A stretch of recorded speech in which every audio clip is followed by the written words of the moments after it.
ఖచ్చితంగా 9వ తేదీ రాజా సాబ్ సినిమా రాబోతుంది. రాజా సాబ్ ఈ సంక్రాంతికి మొదటి సినిమా రాజా సాబ్. ఆ సినిమా నేనే చూస్తా. ఫస్ట్ 10,000 రూపాయల టికెట్, నా డబ్బు పోతే పోయింది, కొన్ని చూస్తా. అభిమానంతో రాజా సాబ్ అనే సినిమా ముందు చూస్తా.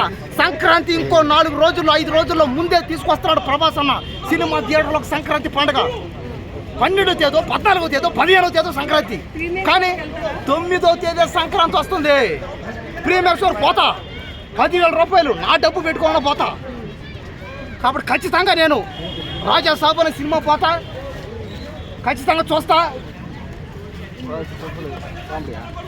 కాబట్టి ఖచ్చితంగా ఈ రాజా సాబ్ సినిమా చూడాలందరూ. ఈ రాజా సాబ్ సినిమానే కాకుండా అన్ని సినిమాలు, ప్రతి సినిమా థియేటర్లో చూస్తా.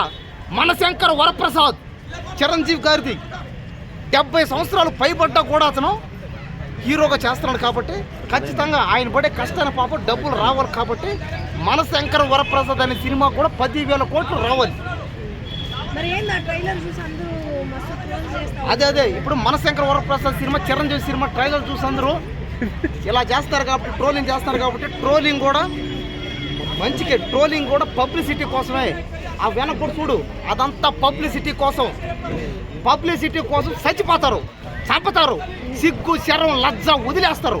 నాలాగా వాళ్ళకి సిగ్గు లేదు, పబ్లిసిటీ చేసి వాడికి సిగ్గు లేదు. సరే అయిందేదో అయింది. దయచేసి ట్రోలింగ్ చేసే వాళ్ళందరూ చెప్పేది ఒకటే, ట్రోలింగ్ చేయండి, నన్ను చేయండి. మీకు దమ్ముంటే నన్ను ట్రోలింగ్ చేయండి, చేయరు మీరు. ఎందుకంటే మీకు భయం, నేను కొడతాను చంపుతాననే భయం మీకు. మీరు మగవాళ్ళు అయితే ఇన్ని ఛానల్ ఉన్నాయి, నన్ను ట్రోలింగ్ చేయండి సినిమా. సరే, మనశంకర్ వరప్రసాద్ సినిమాలో చిరంజీవి గారు డ్యాన్స్ చేశారు, ఫైట్లు చేశారు. 70 సంవత్సరాల వయసు పైబడ్డా కూడా 20 సంవత్సరాల పిల్లోడ్లాగే 20 సంవత్సరాల పిల్లోడ్లాగే డ్యాన్స్లు చేసాడు, ఫైట్లు చేసాడు, జిమ్నాస్టిక్లు చేసాడు, రొమాన్స్ చేసాడు, కామెడీ చేసాడు.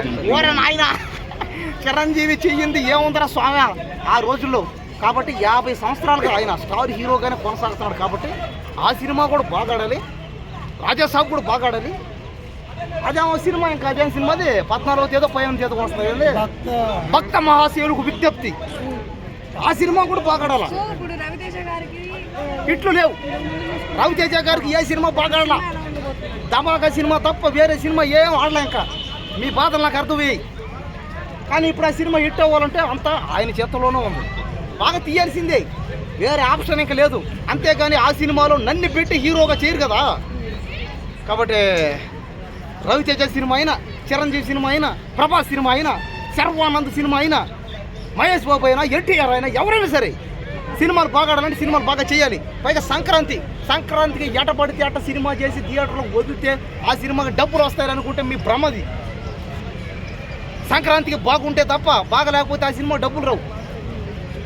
మాటకు వస్తే ఐబొమ్మ వల్ల పోయింది, నాలాంటి ఓడి వల్ల పోయింది అనుకోవడం మీ భ్రమ, మూర్ఖత్వం.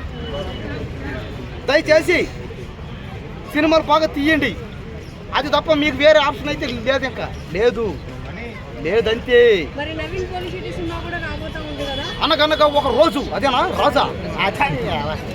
కాబట్టి నవీన్ పోలిశెట్టి సినిమా అనగనగా ఒక రాజు అంట. ఆ సినిమా కూడా బాగా, దానికి ఒక 10,000 కోట్లు రావాలా. అవును, ఆ సినిమాకి కూడా ఒక 1,00,000 కోట్లు రావాలా. బాగా ఆడితే వస్తాయా? నన్నే చేయమంట దానికి.